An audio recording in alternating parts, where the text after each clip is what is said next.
Do something, man. People are questioning you. Shut up. Shut up. Okay, yep, do that. Sure, guys. Stupid and dumb. Just an idiot. Get your shit together, son. Fuck it. I loved it. Welcome to the Dub Cast. We're back. Only 1 week later for UFC 325. Volkanovski versus Lopes. Saw UFC 324, the debut of the Paramount era. Of course, I'm joined by esteemed UFC guest and expert Shane. Quick thoughts on the Paramount beginning for UFC and also what we saw. We're not going to do like a full-blown recap, but maybe one or two major takeaways you had from that card on Saturday. I'm going to say one huge takeaway that blew me away instantly was the promos for this upcoming card and some of the other cards. Like the commercials, I don't know if you caught some of those promos. I only saw a few of them, but like they were awesome. Like it's like just like what like old UFC fans would hype up about. Like because I joined pretty much when it became all cookie cutter and stuff. Like this is like some actual like really cool hype up material. Like and I feel like they don't. It was always just the same UFC countdown embedded. Ba-boom. But like I don't know. There's some cool promos, and I think that was awesome. I think the pacing. I don't know if the card was just weird or the pacing was just off the charts. I don't know. It felt weird. I couldn't tell if it was for sure. I couldn't tell if it was Paramount or the card. Might have been a little bit of both. We'll find out. Yeah, I think a lot of people were upset about the commercials in between the rounds, and then it felt like it took a long time to get from even more time than usual because it does take a little bit to get from fight to fight. But from point A to point B, it felt like maybe it was a little longer. I don't know. I'm not on the streets anymore of social media, so I don't know what people were saying out there, but it felt a little different and maybe in good and bad ways. You know, you were getting this for much less than you'd have to before, but maybe some changes. Hopefully they listen. Yeah, I think that's understandable. Like, I think the people who get too up in arms about that are a little crazy. Just because I think that's kind of the big takeaway that we get from this is that it's not behind a huge paywall. That's what kind of comes with, having cheaper stuff. I think the more commercials I was completely fine with. I haven't heard much on takes about the commercial free package. I feel like I remember seeing there's something about that. I didn't know that was even a thing. I heard that there's a negative thing about that has to do with the UFC. I think you still have to watch the commercials if you have the commercial free package. I shouldn't even put stuff like this out there. I don't know the actual thing, but I did see something about that. So I don't know if anyone in the comments could enlighten us on this, but I'm kind of interested because if it's just like straight up just still corner work or even just ambiance of the arena would be cool, like in between rounds and stuff, but or between fights. I don't know. I think that's kind of the price you pay for having it on a more accessible service. Yeah, a lot of Blink 182 too. We noticed while watching. That was weird. I don't know. That's just. I guess Dana White just was in a mood. Yeah, start off this new era that way.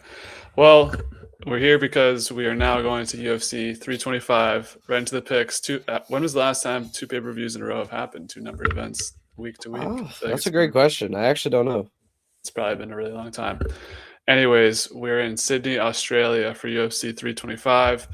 I will say top of this card, especially I think the last three fights really jump out to me as exciting. The rest of this card, we'll have to talk about the first couple fights because I want to hear your opinion about that, but maybe less packed overall, but more packed at the end, more bottom stacked. But let's dive right in. So UFC 325 starts off with a flyweight fight between Aaron Tao and Namsrai Batbayar. So I will say these guys are all first four fights are all road to the UFC. Okay. Yeah, I was about to say these names seem familiar. So these are all road to the UFC guys, and I don't know. I was going to ask you how that worked. Do they fight to get in? Like, because I know you're a Marab guy. I don't know if you knew how it kind of works. I forget. It's something. It's something because the Chinese or the like Asian one, it works a little bit different than the one that Marab was on the same one actually. I don't know exactly how the road to the UFC works. All I know is that they do usually have a few lead up fights into their like UFC debut, but the I fact think they that had they're every fighter had 2 each. yeah, but I think those were both road to the UFC fights. Still, I think both these all of these matchups seem like they're all people that are also in road to the UFC, which I feel like I don't know. I should stop blabbering because I actually don't know. I'm gonna end it there. My answer is I don't know, but these names seem very familiar and they seem like exciting fights for sure. Namsrai for this first fight, I think it's Batbayar or something like that.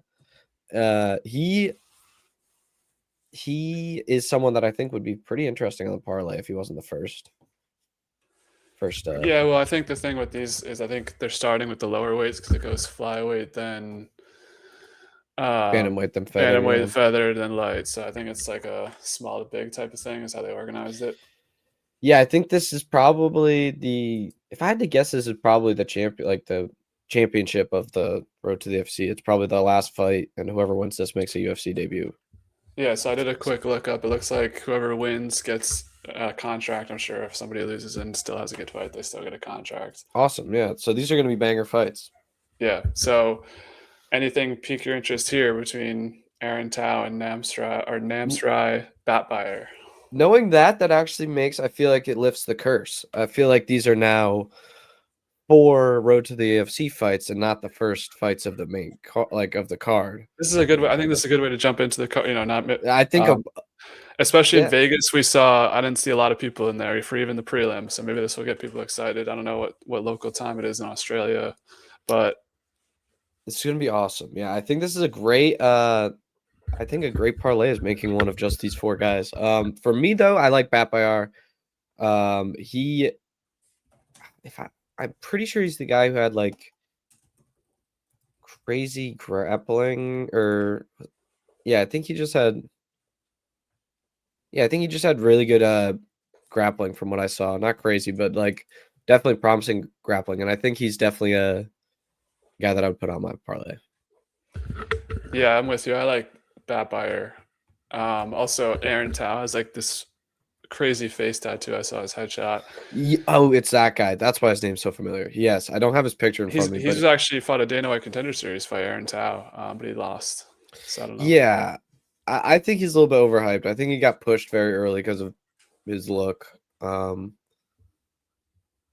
fights that I've seen from him, or at least the highlights, I haven't watched any of his full fights, but they haven't seemed that crazy. Like, he has some good clips for sure, but I don't know. Yeah, I don't know much about either of these guys, but I'm with you. Just going off of what I know, I'm going with Batbayar. And also, I think under 2.5 rounds, both these guys are finishers. So I think they're going to be scrapping, especially for that UFC contract. And I think the Ultimate Fighter ended early. That was like a big upset. I remember that finale happened on one of the pay-per-views. So maybe it'll be a similar type of vibe there. True. All right. Well, in the bantamweight division, we have Sulangrangbo versus Lawrence Louis. So yeah, both the same sort of thing here. Anything stick out to you from these two guys? If I remember correctly, Lawrence Lou, I think is how it's pronounced, or Loy.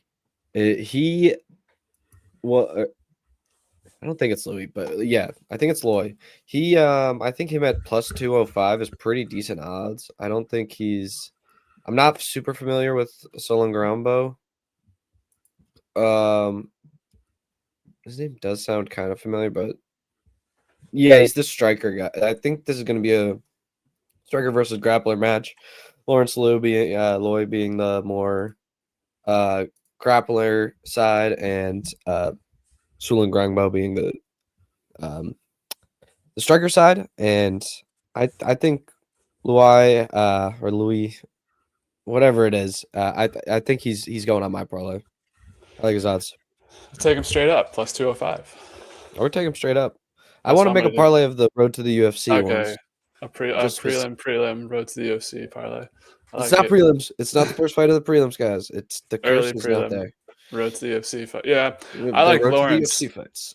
I feel like when a striker and a grappler fight, like most of the time, a grappler has an easier path to victory, especially if especially the early levels of MMA. For the first time, I looked at UFC stats for this, so yeah, he does have crazy stats. So we'll see if that helps or hinders my pick. So I'm going with Louis. I also think over 1.5 rounds because I think Louis will kind of extend the fight. That's at minus 190, but maybe a distance parlay as well to add on to the road to the UFC parlay. So both in sync so far for the first two picks. Next one, Keiichiro Nakamura versus Sebastian Szalay. And you feel free to correct me if I'm mispronouncing any of these names. This is in the featherweight division. Obviously, a big title fight in the featherweight division later on in the night. This one for me was the one I tried to like do some real research on these road to the UFC fights, so I wouldn't come in here and just say I don't know anything about these guys. I have nothing on this one. I'm gonna just leave this one. I think because I don't want to have one on every fight because I think that kind of burned me last time. So I'm gonna leave this one. If there is anything you wanted to take on this one, again, each of these guys because I watch the road to the UFC like very infrequently and very like I like binge it all once it's all out and it's always on like a second monitor while I'm doing something else. So I kind of remember it and I don't really pay attention that much. But if I remember correctly and if I can predict correctly on how they'll promote this fight before it comes on, Szalay is like a very highly touted guy. And the fact that Nakamura is kind of this much of a he not as low as an underdog is kind of awesome. Or I wanted to bet on Nakamura regardless. So if it was plus money, plus even more money, it would have been nice. But I really think that Nakamura can beat Szalay here, who they're both strikers. Like they don't grapple at all, and it'll be a throwdown for sure. But I think Nakamura's got the uphill battle, but I believe in him, and he's a younger guy. And I feel like he's got it all to prove and all to show. Yeah, well, I feel like if you're looking for dogs, especially too, might as well take one where like these guys are kind of lesser known. I think this is like a good opportunity to make some money because I'm sure Vegas and the odds makers don't know as much as they know about other fighters. So if you're all Nakamura, I may follow you, but I feel like let's see, I think every other fight I'll have something. So this may be the one I just don't touch. But last one, wrapping up, we have the lightweight division: Sangwook Kim versus Dom Marfan. So, thoughts on this one as the last road to the UFC fight that we'll see on Saturday night? I would have loved to see Sangwook Kim win this, but Dom Marfan, I believe it, Dom Marfan is something like that. He is real. I feel like he is real deal UFC steel. This is one that I'm a little bit less confident in, only because I'm so confident in it. I feel like it's one that's just gonna land on its face. I don't know. He just looks really good from what I've seen from him, and I'm gonna go with the Marfan in here, because I want to complete the full 4 or 5 parlay. There you go. Yeah, I mean, I'm with you on Dom Marfan. So he's actually fought someone who's on this card, Quillan Salkilld. He's fought him twice, lost both times, obviously. Well, not obviously, but he did lose both times in the regional scene. And then Sangwook Kim has also fought Rong Zhu, who's in the UFC. So this is shaping up to probably be the best matchup just from like a resume perspective between these two guys. Obviously, anything can happen. But I think I'm with you, Dom Marfan. I think he's got this. Good odds too, and this is kind of a pick 'em, but I think he's more of a slow-paced fighter, so he'll slow this down and be able to make this happen. I also think this one's could potentially be a decision distance, like a war kind of decision, bloody war, like that. They're going to be beat up though, and I think Dom Marfan takes it down. So to go the distance is minus 160, and then Dom Marfan minus 148 on the money line right there. All right, well that was road to the UFC. I'm glad we had at least something to talk about. Weren't out of our depths completely. But now we go on to some of our veteran UFC guys, starting with a featherweight fight between Kaan, Ofli, and Yizha. So this one wraps up the early prelims in the featherweight division. What do you think about these two guys here? I think this is going to be a good fight. I think this has a chance. as any fight to be extremely exciting. This isn't one that I'm going to bet on because to me, this is the first fight of the card. Okay, good logic. Yeah, I guess it's kind of a weird thing there. But I don't know. I was going to leave this one alone, but I was like, let me take Yizha. I think he's got more experience in the UFC. He does. And looking at the UFC stats, he does more with just everything. Like he's attempting things more often, submissions, takedowns, and he has a higher output of striking. So I think he'll be able to kind of pick and choose how he wants this fight to go. And I don't know. I just don't know much about either of these guys. But to wrap it up, gotta have something on this one. Fair enough. Both of them are coming off wins, so I don't know. I was gonna look at either of these guys to win by submissions because both of them do pull off a decent amount of submissions, but it's kind of dicey because they lose every way and they win every way. So we'll just go with the Yizha money line and we'll stick with that one. To wrap up the early prelims, we move on to the regular prelims. This is a real interesting fight. Jonathan Micallef and Oban Elliott. So I know Oban Elliott's like almost a cult legend. I feel like he's got a little following of his own.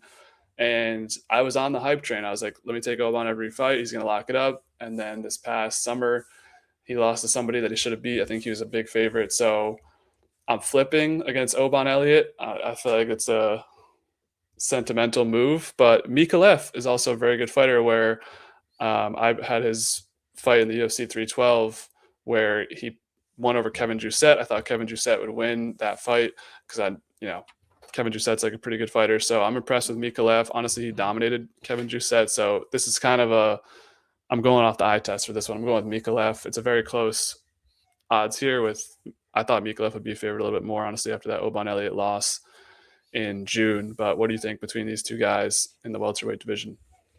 I'm still very much an Oban believer. I saw him live at 309, where he got the massive win that kind of kickstarted that little fandom of him. I still believe in him. I ride with him. I think this is a good plus money. I think it was an embarrassing loss, but people learn from it, and people learn from losses like that. Like that's like a Peyton Talbot-ass loss where you're like, oh my god, that was fucking silly. Like you should have beat the fuck out of that guy. And Seo Kaan Ko. Yeah, and so Seo Kaan Ko, I believe. Do I have mixed up? No, he's been on a crazy run for UFC in general since his Dana White Contender Series. I was about to say, he's really good. Like that's not a terrible loss, in my opinion. Yeah, I think I was just pissed off because he was big odds, and I put him on a parlay, and then he lost. He was big odds. I also think this is one that could potentially go the distance. I think it's going to be a striking match. Both these guys are pretty good strikers. So I think, I don't know, welterweight is a bigger weight class, but I feel like it's going to be more maybe feel each other out in the first round. One guy takes one round, the other guy takes the other round. I was noticing that a lot on the 324 card where it was like the first round was kind of back and forth and it could be up for interpretation on who won that. And then the second round would be clearly one person, third round would be clearly one person. And that's annoying when you have that because it's like, you don't know what happened. But this could be one of those fights, I think. Yeah, totally. All right, well, we'll continue on to a guy who's sort of infamous in the UFC streets, Torrez Finney. He's a slight underdog going up against Jacob Malkoun. So I kind of missed the boat on this Torrez Finney. You're shaking your head, maybe. Yeah, because I was part of this boat. He has such a great build for MMA. His head's short, his head shrunk. He's so tight and so built. Like he could. I feel like if you just put like John Jones's fight IQ and like some better training into him, he would just be such a great fighter. But hell no, I'm never touching a Torrez Finney fight. Ever, man. Get me out of that. So you wouldn't take Malkoun, or you just are? No, because there's a chance. There's definite chance that Torrez Finney wins this. But yeah, he is. Yeah, I mean, he's on a win streak. He's never lost. I hate how he fights, man. I hate how he fights. Is he like the definition of a point fighter or something? Kind of. Yeah. Like he's infamous because he's been on the Dana White Contender Series 3 times. I know. I was Like, gonna just bring that up. and he's won every single fight. And each fight, and 2 of them, he had to follow up with another Dana White Contender Series fight. So, like, they were back to back to back. There's a reason that is. It's just he's a boring winner. He's kind of like wrestly with no damage, even though he looks huge. Like he should just get the win. If I remember correctly, it was a very boring fight. I remember that. And Dana White was pissed at him. I don't His know if most you. recent fight. No, one of the Dana White Contender Series fights. I think I remember the video of him. Yeah, getting on. It was a viral video where he got pissed at him. He's like, "You come in here and all these people want to, put their lives on the line to make it big, and you do some shit like that." It's something hilarious, but I'm never touching a Torrez Finney fight. Same as I won't spoil, but same as the next couple. Okay. Well, how about this? I'm not going picking a side. How about to go the distance? That's good. What? Chinny Finney though. It rhymes. He's not actually got a chin. It's just got a rhyme, and maybe it becomes true. But he's undefeated, man. He is undefeated. Undefeated, never lost. Yeah, I mean, Malkoun's only been knocked out once, and distance is awesome. I think distance is awesome here. Only minus 175. I feel like that's great value. That's actually great value. Okay. I might put some money. Yeah, throw it in something. That's my pick for this fight. I don't know who's gonna win this fight. Where it's like, I feel like Finney's just such an unknown variable.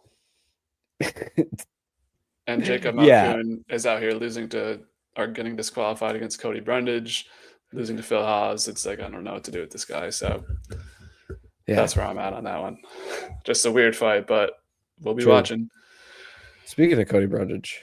Speak of Cody Brundage, and he appears. What a weird fighter looking at his career. Dude. How things have gone. This is the definition of no, get me away. I don't care how tempting the 285, because it is tempting. It is very tempting, the 285. I hate watching fights with him that I have money on. Yeah, I just don't like. I mean, I like Cody Brundage. I think he's got a cool wrestling fight style, or semi-wrestling fight style. I think he's cool and fun to watch, but I hate betting on him. Well, my intro to Cody Brundage was when they kind of fed him to the wolves at UFC 300. Yeah, at least that's what it felt like. Yeah. And we actually rewatched that card after, because now you can rewatch all the cards. We rewatched that card after 324. Good card, 300. My favorite card so far. But definitely. I mean, this is a weird fight where you look at Cody Brundage's career. He beat Tresean Gore, Jacob Malkoun, who we just talked about, Zachary Reese, Julian Marquez, but then he's lost to Micallef, who's gotten a lot better, Rodolfo Vieira, and he's lost to Cedric Dumas. Fought to a draw. Yeah, Eric Mokaniko. It's like, I don't know what to do with this guy. And then Cam Rowston lost to Torrez Finney and also lost to Jacob Malkoun, or he lost to Jacob Malkoun. So common opponents, if you look at that strategy, it tells you to take Cody Brundage. But I'm not putting much value into that. And I'm kind of skeptical because I was going to say I want to take Rowston, but at minus 360, that feels like very low odds. Like feels like should I feel good about this back with Rowston, or it's just like Cody Brundage might be like a Davey Grant and just like fuck up your parlay type vibe. Exactly. That's exactly how I see Cody Brundage. Is he fucks up your parlay whether you have him whether you're against him or for him. I hate having him in there. Screw this one as well.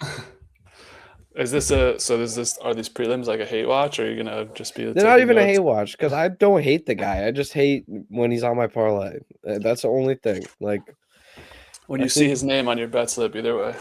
Yeah, I'm not putting him on there. I've learned my lesson.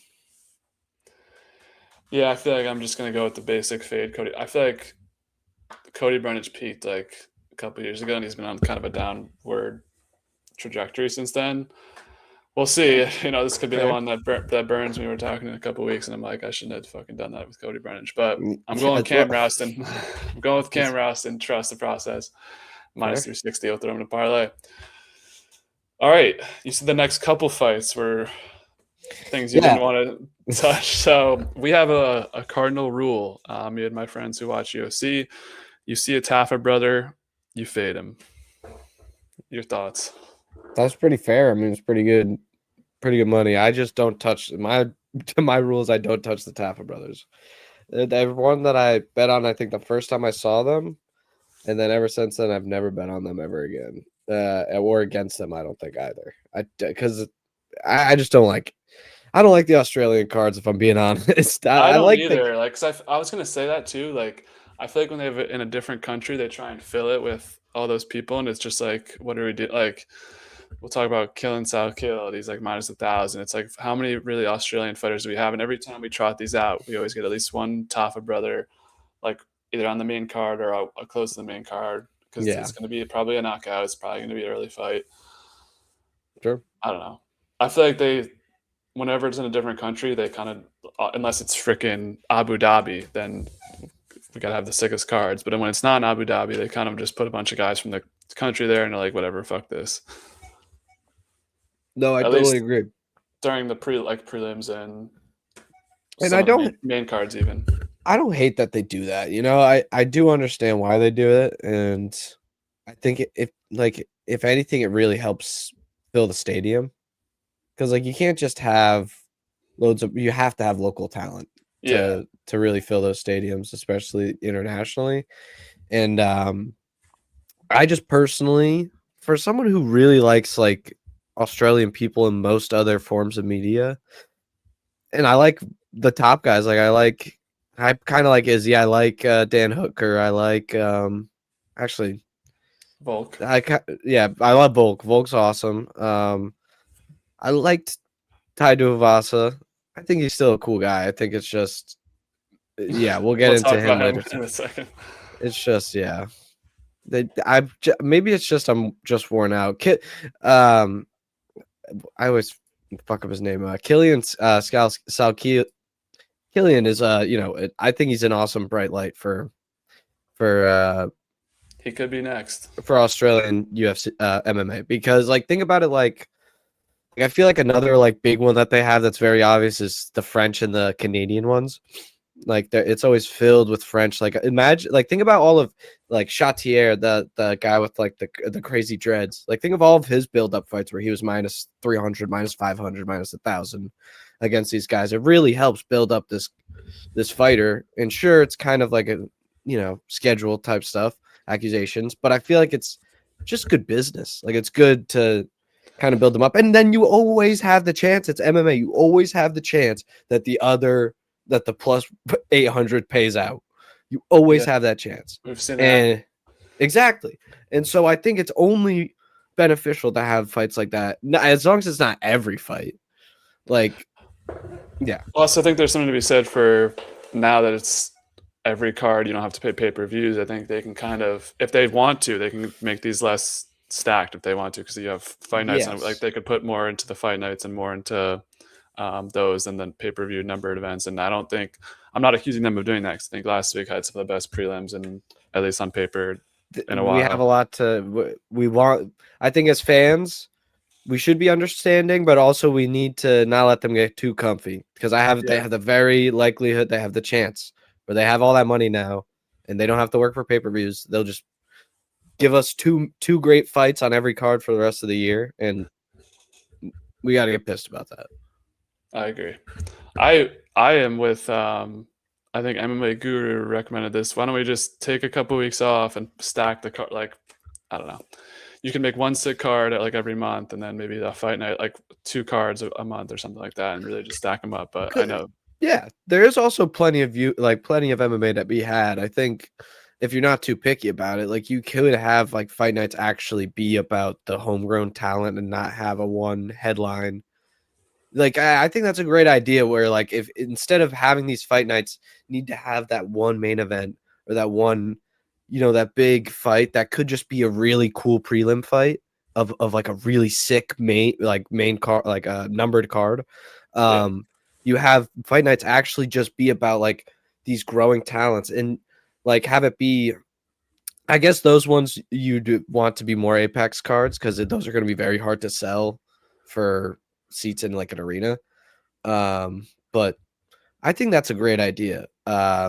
Maybe that's killing the sport or whatever. But I think if you actually like MMA, you'd still tune in no matter what. Like, still have some people, but there's some fight night cards that would be like fight night main events that would be awesome prelims or awesome even main Even card like co-main fights. events on like a pay-per-view, you know? Exactly. That are sometimes, I don't want to say wasted, but like if you want to do it like that where you have one huge card a month, that's how you would have to do it. You have to cut out the fat somewhere. And I feel like that's where you'd get it from.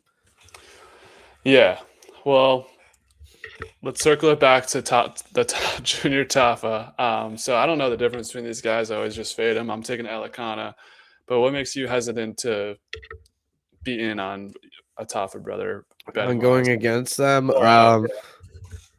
Going for and against, well, for, come on. But against, the reason I don't want to go against is just they're in Australia. There's so much has to do. MMA has so much to do with, your mental going into a fight and stuff. Like, if you're off even a little bit, it can throw off a fighter so much. So I feel like, I don't know. I don't want to.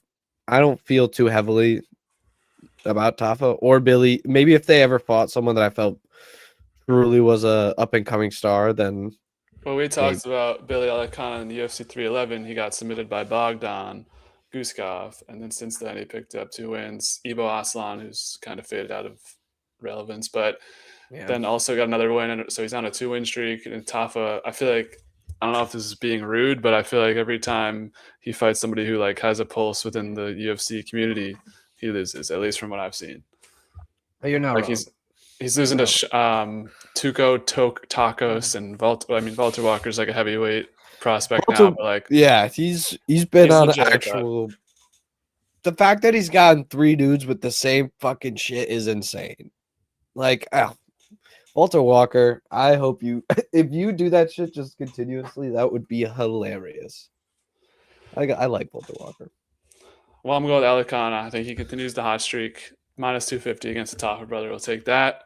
And I'm hoping for both entertainment and bets value. We're going to take the under 2.5, which is minus 205. Not great value. Under 1.5 rounds is plus 120. So I think that could be a nice solo bet. I feel like, say what you will about the Tafa brothers, I feel like it always ends in the first round. Sure. At least when I've watched them. But all right, enough time on that one. We now get to the main card. Our guy, Quillan Salkilld, and another one of our favorite betting matchups at minus 1,050, facing off against Jamie Malarkey. So Jamie Malarkey was on the Marcio Hufi, who we'll talk about later. He was on his path to kind of stardom. He knocked him out in UFC 301. He's been around, I think. I don't know much about him. If you had anything to add on Jamie Malarkey, but obviously the big story here is Quillan Salkilld with that insane head kick win at UFC 321 in October on the Aspinall card. Was kind of the shining star of that card, especially with how the last couple of fights went on that card. I think they were like he was like the featured prelim. The head kick of Namsrai, who Namsrai was on a filthy run too. So I think this is them building up a prospect, which is weird because usually like the Ateba Gutierrez of the world, they're kind of, I feel like Quillan Salkilld is maybe a step above them, but maybe that's just a lightweight problem where there's so many guys at lightweight that they're getting him one more fight to get him ready and before he goes into the rankings potentially. So what do you think about this fight? Obviously not a lot to touch on betting wise, but just, you said you kind of believe in Quillan Salkilld as a prospect. If there's anything more you want to add. I do. I like him as a prospect, as a personality for the sport and for the country of Australia. But Jamie Malarkey is not no slouch. Like, he's definitely got a chance to stay in there. He's also got a chance to get hit with a spectacular knockout. I see both things. Like, both of those are very likely to happen, and or just as likely to happen is what I mean to say.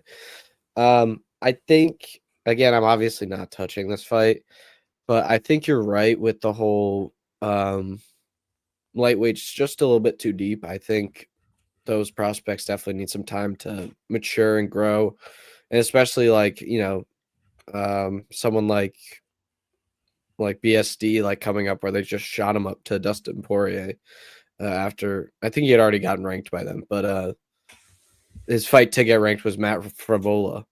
Like, And now, I think even now, lightweight's even more deep. So it's like giving him some time, I think is fine, especially to kick off to be the second card on Paramount, first card of the year in Australia. I think it's great. Yeah.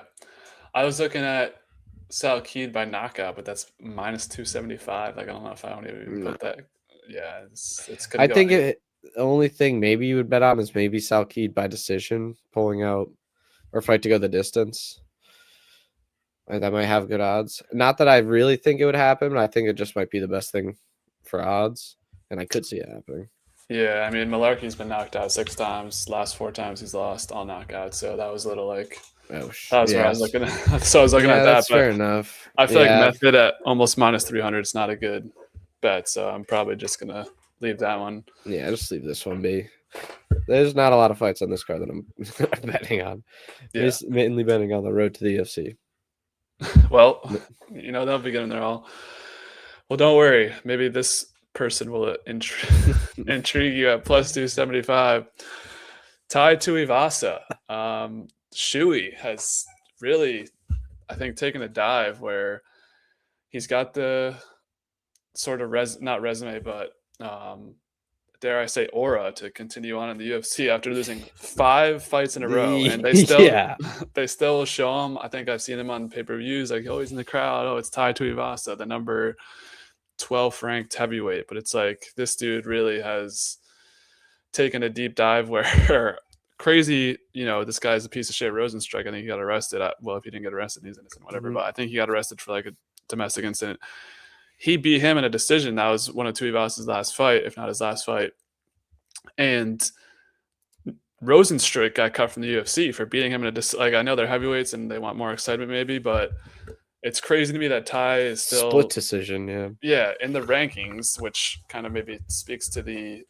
I think that was a bad card because Rosenstruck was dominating, from my recollection. But I think this speaks for the heavyweight that he's still number 12, has lost 5 straight fights, and is also number 4 fight on a Australia pay-per-view. But, we already kind of ranked in the scheduling. So what do you see here? You said, we would talk about him in a minute. So I know I'm about either get a rant or fight for Tai Tuivasa.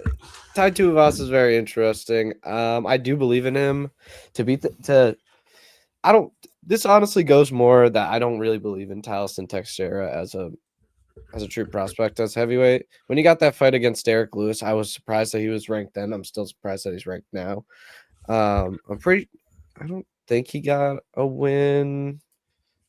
Yeah, that's the last time he fought was against Derek Lewis. And yeah, I've never really liked him as a prospect. I've never really thought of him as that great of a prospect. And it would be cool to see Tai Tuivasa win. Hey, yeah, it would be cool to see Tai Tuivasa win. I was about to say, if Tai Tuivasa wins, I'll do a shoey on the next pod, but I don't even know.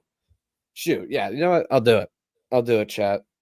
If Tai Tuivasa wins, I really don't believe in him, but I also don't like Teixeira enough where I would like to see him win. But I just don't believe in him. If we do a recap episode, that could be honestly, this might be a card that I watch from home. So, yeah, you know what? Actually, if he wins, I'll record a video of me doing a shoey that night, and then we can watch it here. Post that on social media. Yeah, there you go. And then we'll recap. All right. Yeah, I mean, I'm just fading Tai Tuivasa. I think one of the first actually betting experiences I had, I was at school and our friend Jake, he texted me. He's like, "Who do you got tonight?" I was like, "It was Tai." I'm gonna look it up. It was Tai Tuivasa and somebody else was fighting, and I was like, "Take Derek Lewis and take somebody else," and they just put like $2,000 on it. I'm like, Jesus, it won. Damn. But I feel like Tai has been. Maybe he actually won that fight. Okay, maybe it was UFC 271 where he beat Derek Lewis. I said to take him, maybe. Yeah, because I said, is he in Tai? Well, there you go. So the last time I said take Tai, he won. I'm not saying that this time I think he loses. It's just, and I don't love Taliesin Teixeira. It's more of a fade Tai for me, but that's kind of how it is for me too. These odds are a little bloated. I think it's crazy that and some of these will come down, and maybe we we haven't even talked about how on the last one we did, 2 fights just disappeared. One to a guy passing out after hitting the scale, and then one to the betting activity. So I feel like as normal, these fights are volatile, but even maybe more now with the betting stuff. So maybe a bunch of money will come in on Tai Tuivasa by knockout. This fight gets canceled. I don't know, but from what I know, and this was probably a make or break for me for Taliesin Teixeira. If he gets knocked out by Tai Tuivasa, I'll be like, all right, you're a fraud, dude. Like, I'm not betting you anymore. Yeah. But if he's able to win, because it's a weird dichotomy where he's got the Tafa win, which is like almost free, but then Derek Lewis did look really bad, actually. That's what I'm saying, dude. It is for both guys. It is a you win or you. I don't want to see. I don't believe in you at all from here on out. The heavyweights, it's not. If heavyweights like, so shallow, we're gonna see both these guys again. That's what I mean. The fact that both of these guys are ranked it's laughable. Like, this is going to be. I have the vision of this just being the shittiest fight of the night. Like, I don't like. Maybe Tai Tuivasa has an awesome knockout. That's the only way I see this getting salvaged. I think they're both. One of these guys, whoever loses this fight Josh Hockett for the number. That would be cool. That'd be cool. Then he's got a number. But I don't know. This is going to be a really. I think it's going to be fun because I think they're going to be throwing haymakers. Like, I do think it's going to be fun. I think it's. I don't think Taliesin Teixeira spent 2 minutes in the ring in his last 2 fights. Which I will say, he did look bad against Derek Lewis, but I will say this: I think Derek Lewis, as the fight goes on, as we kind of saw against Waldo, where Waldo kind of just waited him out and then destroyed him because he couldn't even move like a round and a half in. Probably the beginning of the fights is when Derek Lewis is going to be the best. And I don't know if you watched that card, but I didn't love the stoppage from the Derek Lewis win. Yeah, I didn't either, but I also didn't think. It wasn't like Taliesin Teixeira was going to come back and win or anything, but I didn't love the stoppage, So I will say that in defense of Taliesin, but yeah, I don't know. This is going to be. It's kind of like the Hockett stoppage of this past card. That was kind of crazy. What stoppage? Hockett's win. Oh yeah. Because we knew that I forgot his name. Forgive me, but we knew that he wasn't going to win. But Hockett also like. I could see something like that happening in this fight, to be honest. That's what I mean. This seems like a very similar fight, where one guy's just going to get slightly outclassed and it's going to be sloppy, and he's not going to be winning. There's no chance he's going to win, but it's like, I guess I could call it here. Like, I still find that crazy the rep called it there, and same with that Taliesin Teixeira, Derek Lewis win. Yeah, that's just heavyweight in general, I guess. Yeah, it's a haunted division for sure. Well, I'm going with Teixeira money line at -345, and give me under 1.5. I don't think either of these guys are ready for the middle of round 2, so I think it's going to end before then. That's -298. So put that in a parlay, but I trust that'll happen. I think the good thing about the Tafa fight and this fight is that both of them should end early. Both of them should end in finish in theory. So hopefully it's not I feel like a decision between those 2 fights would be really bad television to watch, or bad entertainment to watch. Sure. But we've made it through all these prelims, not the most exciting prelims as we mentioned before, but I'm super excited for these last 3 fights. Exactly. Starting with Rafael Fiziev and Marcio Hufi. Obviously, Hufi on a little bit of a downturn after losing to Benoit, who we'll talk about next fight in, I think that was either September or October. Fiziev had the 2 fights against Gaethje. It took a long time off, but came back and got that win over the rising prospects in Bahamondes in June. So interesting. We have a lot of lightweight action actually tonight with Salkilld on the first of the main card, and then the next 2 fights being lightweight, decent high ranking matchups. Mm-hmm. Are you with Hufi and the Fighting Nerds? Obviously, Gene Silva with the win last week. Do you think he's able to get his swagger back and beat Fiziev, or do you think Fiziev is going to start a little mini win streak here, picking up 2 in a row against Marcio Hufi? The win against Bahamondes is very, very, it makes it very intriguing, because I think without that, I would be very much like Rufi's got this. But this one's such a tough one, man. This one's such a tough one. I think I'm riding with Rufi here.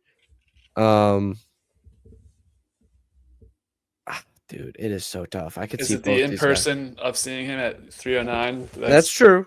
I did see him in person. It's just, I think if Rufy wins, it'd be more spectacular. But if Fiziev wins, it's going to be more gritty and more. I don't want to. I guess it's a little bit more like respectable win because like I feel like it kind of. I don't know. I really like both these guys, and it's kind of one that I wanted to see them kind of grow side by side and not, Yeah. and then maybe It's a fight tough one to later. pick. But at this point in both of their careers, it's such a weird flip. Honestly, I'm going Fiziev. All right, I'm going Fiziev. At plus Flip. 100, at plus 100, it's too good of money. I'm going Fiziev. The fact that I'm debating this makes me say go with the guy who's plus money, and I'm going with Fiziev. And the lines could change. Even from last week, we saw by the time I went to go bet on Alexander Hernandez, their favorites. Obviously, that one had a little bit sketchy action, but anything can change. So these are just, as of right now, Thursday and we're recording. But I'm with you. I'm going with Fiziev. Plus 100, one of the only dogs I like on this card. I think he's got the experience. And to be honest, I didn't really like what I saw out of Hoofy against Benoit. I'm not sure if you watched that one. It was kind of like a mid-afternoon card. I think I'll have more to say because I think a lot of that has to do more with Benoit. Yeah, that's my question is, does Fiziev have the wrestling and grappling prowess of Benoit or like the pressure that Benoit is able to or provide? the want to even engage that. Yeah. Because I don't know if Fiziev wants to engage grappling. I think it's going to be very much a stand and bang kind of tit for tat punches. And then maybe once one guy gets frustrated, then they'll start grappling. But hey, maybe they might throw me off. Maybe the Fighting Nerds have a plan and Rufy's going to start off grappling. Yeah. Well, I liked what I saw to Fiziev in the second, in both Gaethje fights, to be honest. And look at Gaethje now; he's the interim lightweight champ. So there's that. And then also, like you mentioned, the win over Bahamondes. Like I think he's shown he's able to kind of beat these up and coming guys. And I think from what I remember, I didn't watch a lot. I might have been like driving and listening to the audio of that fight. I think he kind of just dominated that fight against Bahamondes. I could be wrong on that, but I remember it not being that close. Yeah, I think this tends, if I'm going with Fiziev, it tends to be a little bit of a longer fight. I don't know if he's going to be able to knock out Hoofy. And it's a tough one because I do like both these guys. I like the Fighting Nerds. I don't know if they're getting hate or getting love at this point. I feel like it switches on whatever. Well, and I don't know if you've heard the news, but well, it's not news because it was drama. They've been saying that Rufy's leaving the Fighting Nerds. I did see something about that, I think. I think that was clickbait. He didn't leave yet. I think that's also clickbait just because he was training with Volk and Izzy. I think that was just like him training with a different camp for a little bit. Let's see if I can do a little research here. Yeah, I'm pretty sure it has something to do with that. I think this is a very interesting fight. I think this is a good line to go for Fiziev, but again, I was kind of feeling Rufy too. Like, it's a tough one. It's one if it was just a pick, you want to pick a side because it's one of the last three fights, but it's like I like both these guys. I like both these guys, and I would have. Yeah, you said it right perfectly. Like, grow separate, like just, and then eventually come back. Like that's how I would have want to see this. But so yeah, I think from what I'm reading, Volk is going to help him for this card, and his guy can't show up in the corner. Because they had Gene Silva last week, and then I think Cal Baralho's fighting on the next pay-per-view or one of the fight nights coming up. So he's going back to Brazil to help him out.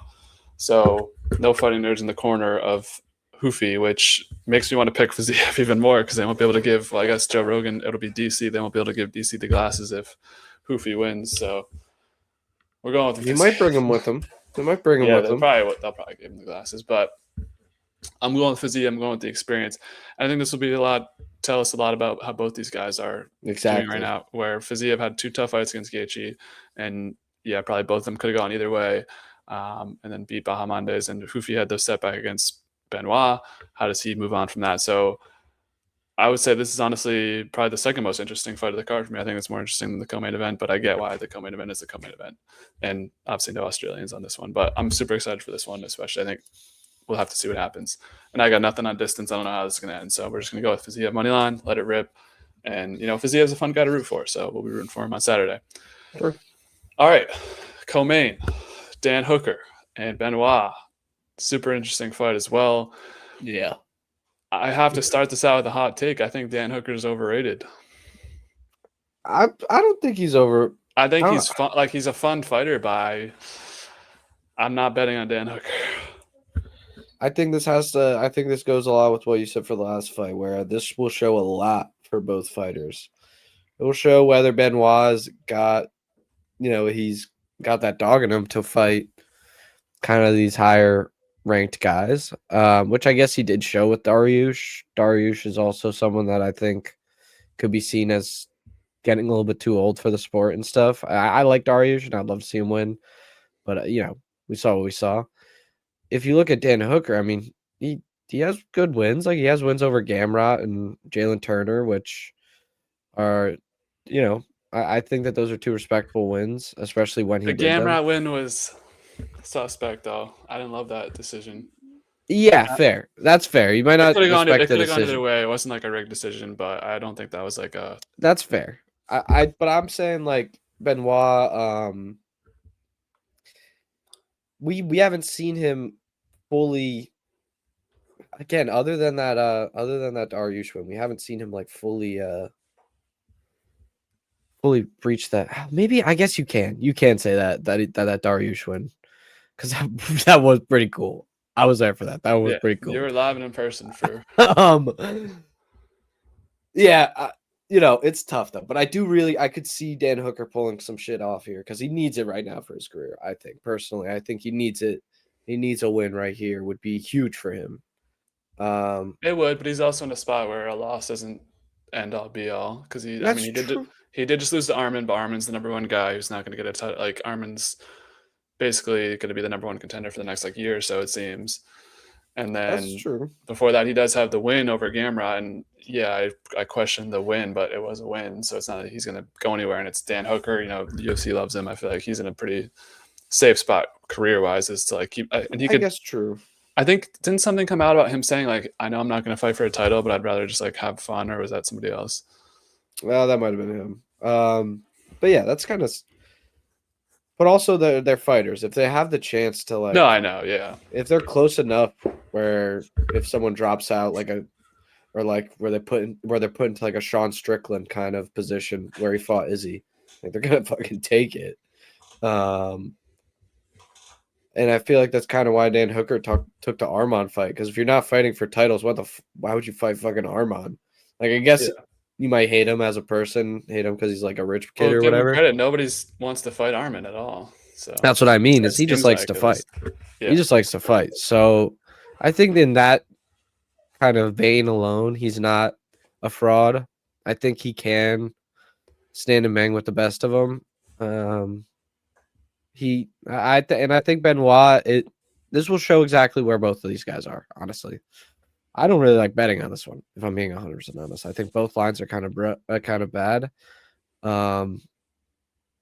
Yeah, I don't want to bet on either of those. Maybe I'd bet distance. It's a co-main event, dude. You gotta bet. True. No, I think this is gonna be a fun fight to watch. Don't need to bet, but yeah, I didn't love the odds of some of these fights. I was super. I like how they have it on ESPN now, where you can just see the fights and you don't see the odds. So you don't have this guy's underdog, optimistic. You can just pick the fight and then you see the odds after. And some of these were super bloated, like this fight and the Teixeira fight. I will still take Benoit though, and I'm thinking under instead of over. I think true. Benoit wins. I guess it could be under. Yeah. I mean, even if Hooker went, Benoit went out got submitted by Poirier. I remember that, and Benoit's wins, although he does have that fake win over Kyle Prepelec or whatever. I feel like they've been ending pretty early. He had the doctor stoppage to Moicano was the second round, I think. So true. I don't know. I'm hoping this is early. Under 2.5 is a -170. So the biggest thing is this one's going over as well, or under as well, and then under 1.5 is +135. So that could be a little separate bet, but super exciting night for the lightweight division. The potential prospect coming up in Quillan Salkilld, and then Fiziev and Houfi. These two guys, I always feel like Benoit is older than he is. I think he's only 30 he looks old. He's young though. He's got an old soul or something. But yeah, I'm going with Benoit. So what do you think final prediction, what do you think happens? Even if you don't have to bet on it, how do you think? I think Benoit win, or I think Dan Hooker wins. Crazy war, maybe even split decision. I can see that, especially in Australia where he got the nice decision win over Gamrot last time. All right, well that was our co-main event, leaving us only one fight to go. It's Volk and Diego Lopes, not one but two, where we just saw this last. What was that? I don't even remember when that was. Was it? That was like summer a month, or the spring? a year and a month ago. Oh, it's spring. I think it was like April. If I'm right, I think it was that Miami card in April 314. But yeah, Volk won a decision. I don't remember. I think it was either 4-1 or 3-2 on the scorecards. And Yeah, Volk April. has not fought since then. Lopes has fought. He got the win over Gene Silva, which was a somewhat sketchy win in most people's eyes, just due to the way that fight played out. But the featherweight division's on the line, and Diego Lopes is the first to get a crack at it again. Potential. I mean, I don't know if you've heard any rumblings on Volk. Have you been watching the embedded?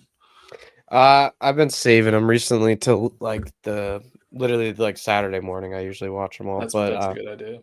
Because I'm curious if this is like a Volk retirement spot. Because if it doesn't feel like it, where he just beats the guy he already beat like less than a year ago, I think he'll still continue. But I think he'll fight one more and then retire. Yeah. I think this could be cool. What's your initial thoughts here? My initial thoughts here is, dang, this should have been Evulov. Dang, this should have been Leron Murphy. Dang, either of those guys could have fought Lopez, and then the winner of that could have fought Volk.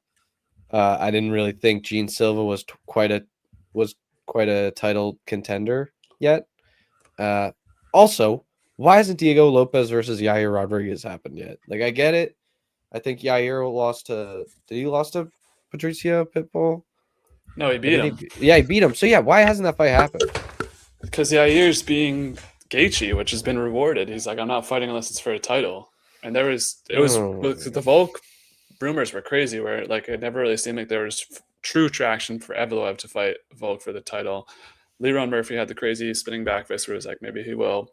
But I felt like the Yair rumors were running crazy for a minute, that it was going to be Yair versus Volk again. I think they've already fought once or twice. They did. Anyways. They already fought for the title. Yeah. Yeah. So people were pissed off with that.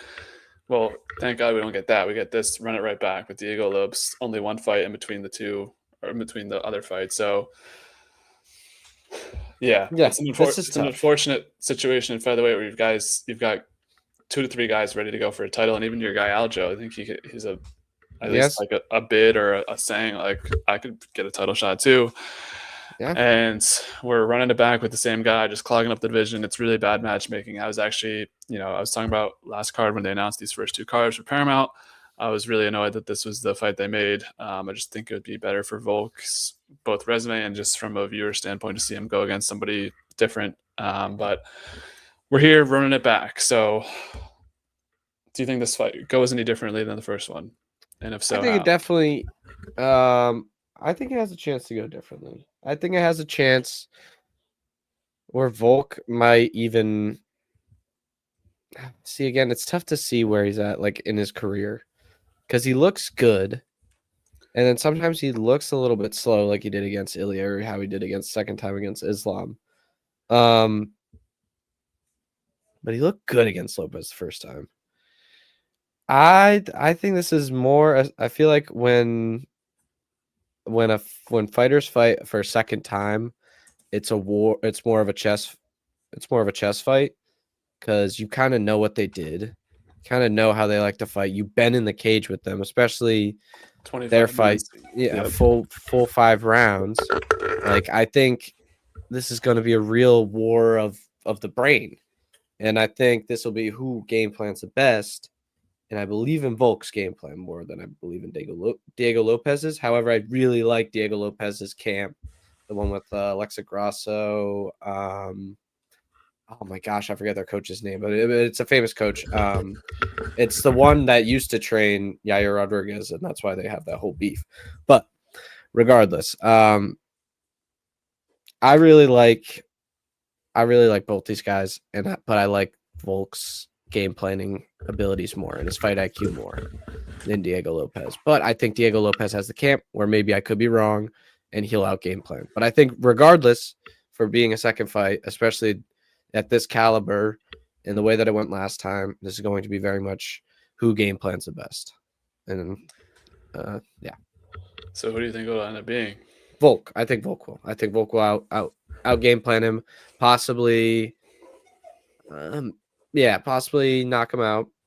I think more likely take him to a decision, but just completely just beat him. I'm going the other way. I think Lopes. I think just the second this fight was made, I think it sets up for a Lopes upset.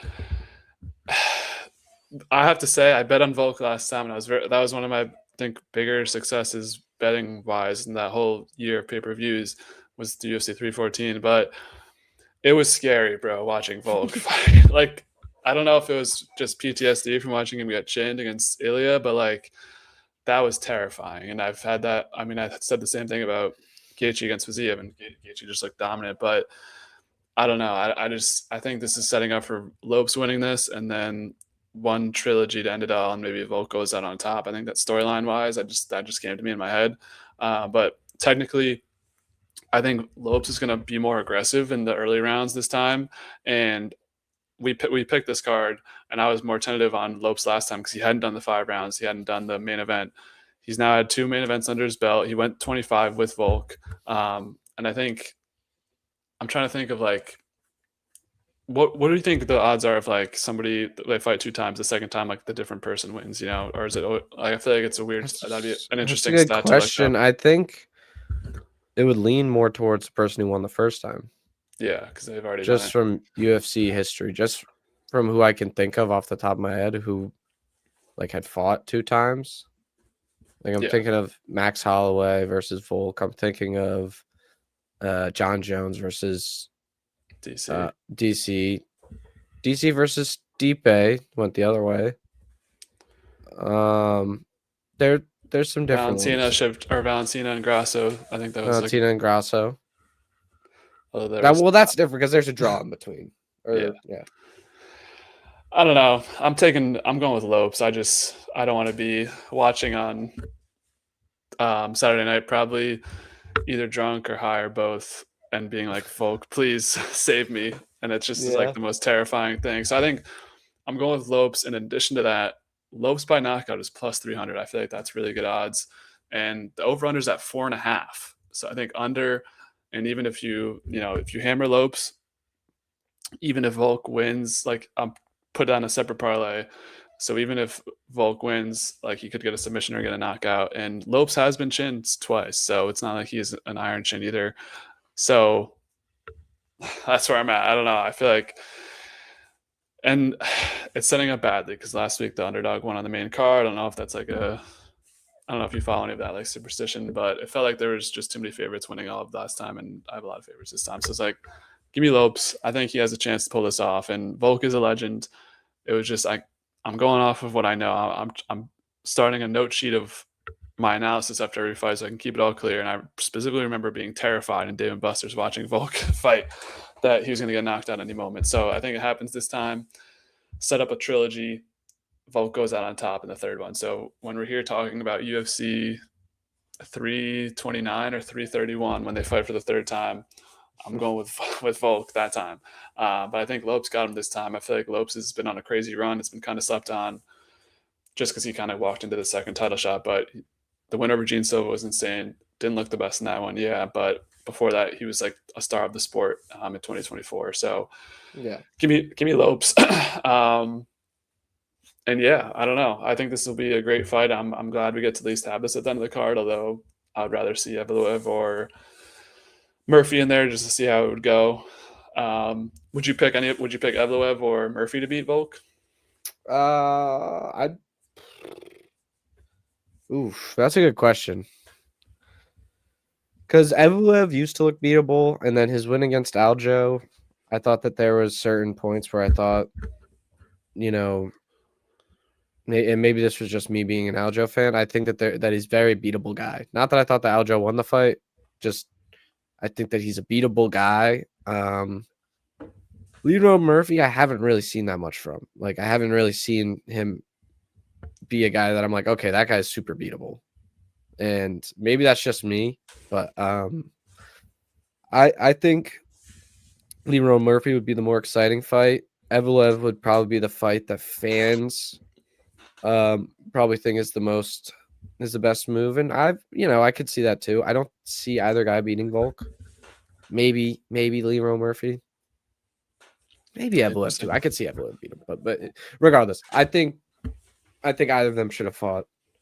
Whether it be one of them should have fought Diego Lopes, the other one should have fought Volk, and then the winner of those two fight. Yeah, we need more. I hate the people who set out. It's not even their fault, probably, because I'm sure Liron and Evloev both want a title shot. But I don't know. I don't think people want to fight Evloev. I think I remember seeing that. That's true on Twitter like a year ago. But I feel like the top of the rankings are annoying. Like people just sit around, and it's like could really draw into making more interesting fights and more interesting co-main events and more interesting like main cards. But we get what we get, and we don't get upset, right? So True. That's it on UFC 325 taking place in Australia this weekend. As always, let's wrap up with our best bets. I don't know, you didn't mention a parlay or anything. Well, you do have the road to the UFC parlay. That's going to be best bets, definitely. For not even touching any of it. We're just if you're following Shane this one, we're doing just the road to the UFC, which we're going with Batbayar, Lawrence Louis, or Loy, I think it is actually. Sorry, and then Nakamura, and then Marfan, and yeah, those are our four. Because I believe, those ones aren't. Yeah, those four. All right. Good luck. Well, as always, I've got a little 5-pack. Starting out, first one is just Lopes straight up, plus 124. Put a decent amount of chunk on that. Plus money, we'd love to see that. We'll go with the main card parlay. Benoit Saint Denis, Rafael Fiziev, and Talishon Teixeira. Those two together, plus 241. Main card distance, we're taking some unders. I think this could be a somewhat exciting main card. We're teasing Hooker and Benoit up to 2.5, so under 2.5 on those two. Tuivasa and Teixeira under 1.5. That's obvious. And then Volk and Lopes not to go the distance, not even under 4.5, just not to go the distance. So even if a last minute crazy thing happens, that's plus 275. Those three together. Prelim parlays, we're going with Elekana, Cam Rowston, and Micallef. That one's a little bit sketchy. I got burned by Charles Johnson badly, so I need to remember to not put the same guys in a bunch of different parlays. But this one is plus 211. Last one is the distance parlays. This spans throughout the whole card, starting with the early prelim road to the UFC fights. We've got Kim and Marfan to go the distance, Micallef and Elliott to go the distance, and then Malkoun and Finney, my favorite one, to go the distance for sure. Those two together plus 293. So last week we didn't do well.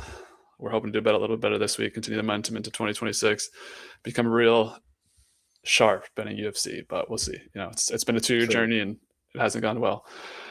All right, well, that's it on UFC 325. Any final thoughts for the people? Any big UFC takes you need to get off your head before we sign off here? I mean, I think main thing, have fun. Have fun. That is actually what I was pretty much what I was gonna say. Enjoy this Paramount era. At least let us sink into it first. Everybody's so antsy because it's the first one, and everyone's so antsy because it's a different model, and the commercials are frequent. I'll give them that. They kind of suck, but again, this is the price that we pay for having it be accessible and not having to go to the lengths that we went to get it before. So I think chill out, enjoy the UFC, enjoy MMA. Freaking.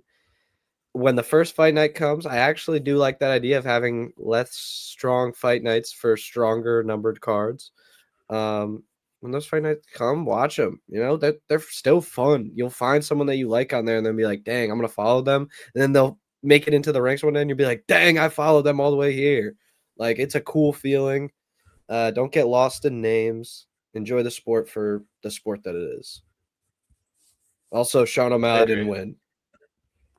Oh, yeah, you were very upset about that. I was so mad about that. Well, that fight I was explaining earlier, I thought clear round 3 for O'Malley, clear round 2 for Song, and then the first round was kind of up for grabs. But I am kind of bad at judging, and well, maybe the judges are just bad at judging. I feel like, but that was ridiculous that it was a unanimous too. Whatever. you know Whatever. what? That's what I'm saying. People are just gonna look back at the stats and see a freaking unanimous win and just be like, "Oh, that wasn't close at all." Ugh.